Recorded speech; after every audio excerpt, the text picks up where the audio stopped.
আসসালামু আলাইকুম গাইজ, আশা করি সকলেই ভালো আছেন। আজকের যে বিষয়টা সেটা হচ্ছে যে আমরা আজকে ফাউমি এবং টাইগার মুরগির ডিম বসাবো। এখানে আমরা ডিমগুলো সংরক্ষণ করলাম, ডিমগুলো ব্যবস্থা করছি। আগে হচ্ছে টাইগার মুরগির ডিমগুলো দিয়ে দিচ্ছি।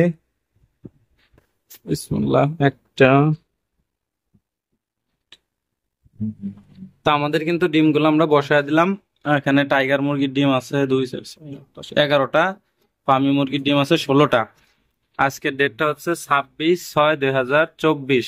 টাইগার এবং ফাউমি মুরগি বসায় দিলাম। যেহেতু এই মুরগির ডিম আমাদের এটা ফ্রিজ থেকে বের করা হয়েছে, ফাউমিটা, এই কারণে আমরা এখন কি করব, ইনকিউবেটর কিন্তু রানিং করব না।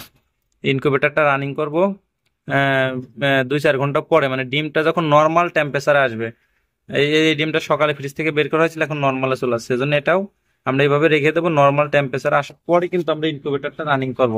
এর আগে কিন্তু ইনকিউবেটর রানিং করা যাবে না। তা ভিডিওটা এটাই ছিল আসলে। আমি এই সম্পূর্ণ ভিডিওটাই দিব, কবে কিভাবে কি করতে হয়, বাচ্চা কিভাবে উঠবে, কি আসার দিকে সম্পূর্ণ ভিডিও তা পর্ব অনুযায়ী থাকবে। ভিডিওটি দেখার জন্য ধন্যবাদ।